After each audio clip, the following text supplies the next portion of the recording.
Welcome to True Real Studio, where we bring you some of the best stories from around the internet. If this is something you're interested in, please like, subscribe, and click the notifications so you don't miss a video. You can find all the original creators' links in the description. Tonight, we delve into 6 chilling stories of mysterious disappearances that will keep you up at night. Our first story comes from at Criminal Core YT. Craig Williamson vanished during a business trip to Colorado, leaving his wife Christine in a frantic search. What seemed like a tragic disappearance took a surprising turn when it was discovered Craig had developed amnesia, leading to an emotional reunion. Let's dive into this bewildering tale of lost memory and rediscovery. 46-year-old Craig Williamson and 41-year-old Christine Reinhard married at Lake Tahoe, California on October 7th of 1990. It was a second marriage for both of them. Craig and Christine had known each other for only a month, but they knew from the start that they loved each other.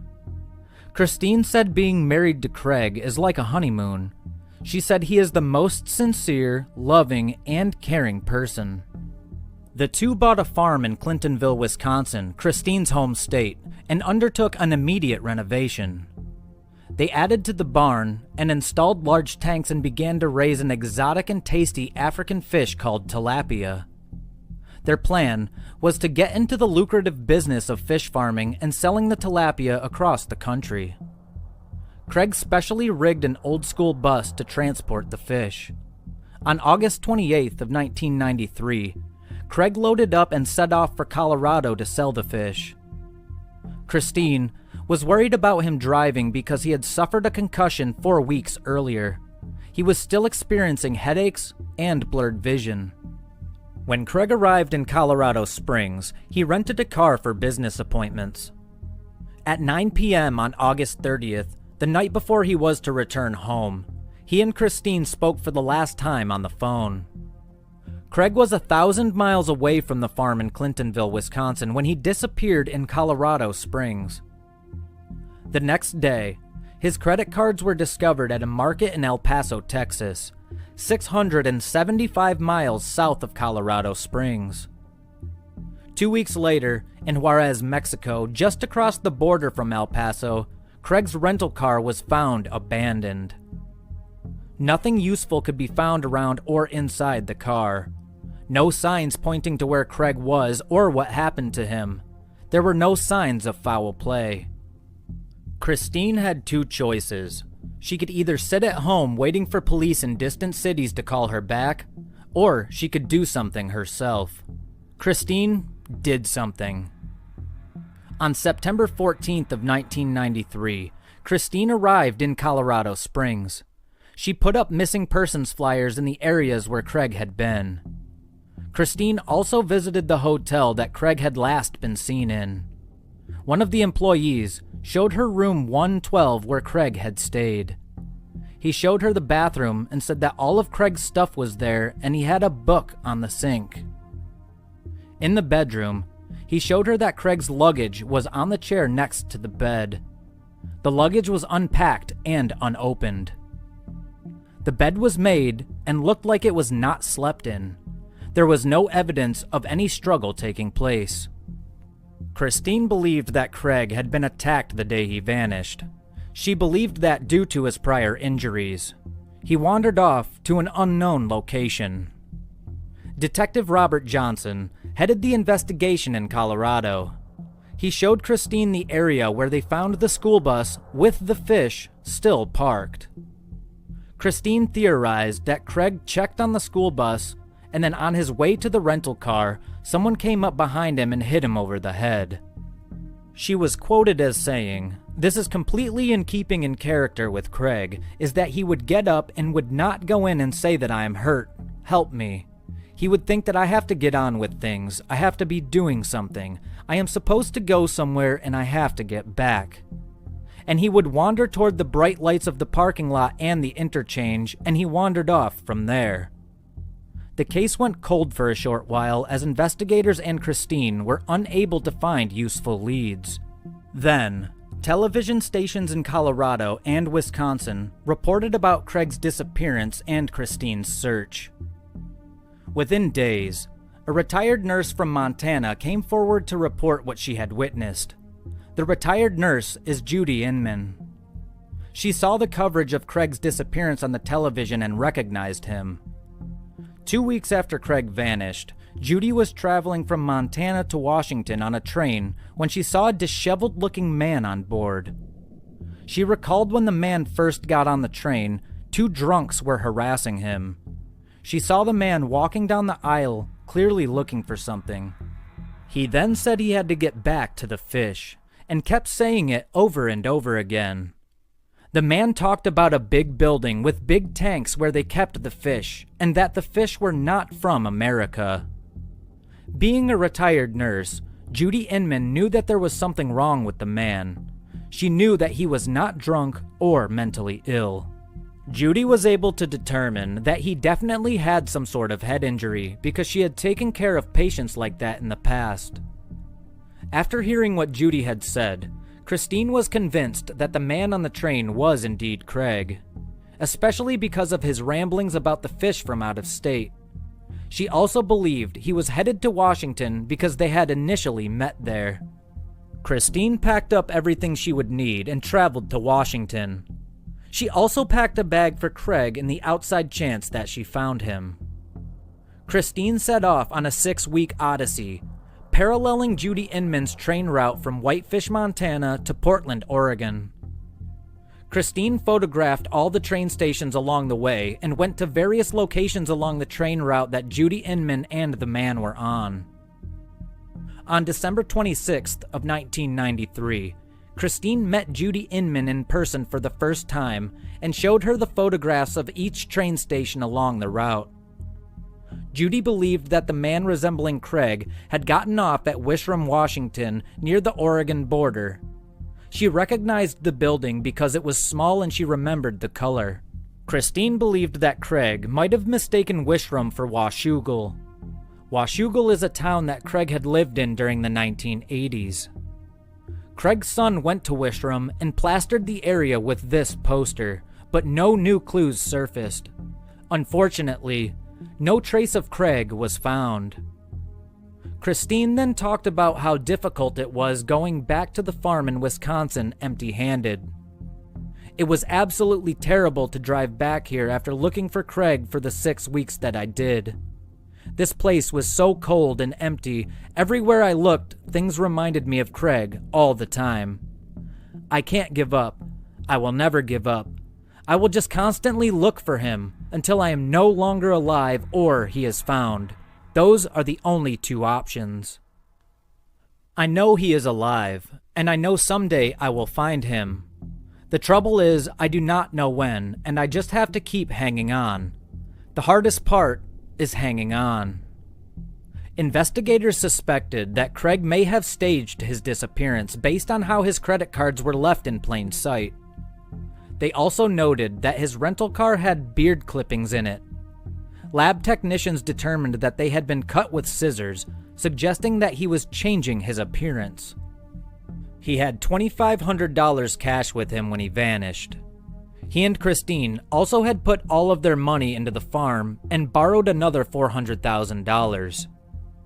Finally, his bus seemed ill-equipped to bring fish back from Colorado.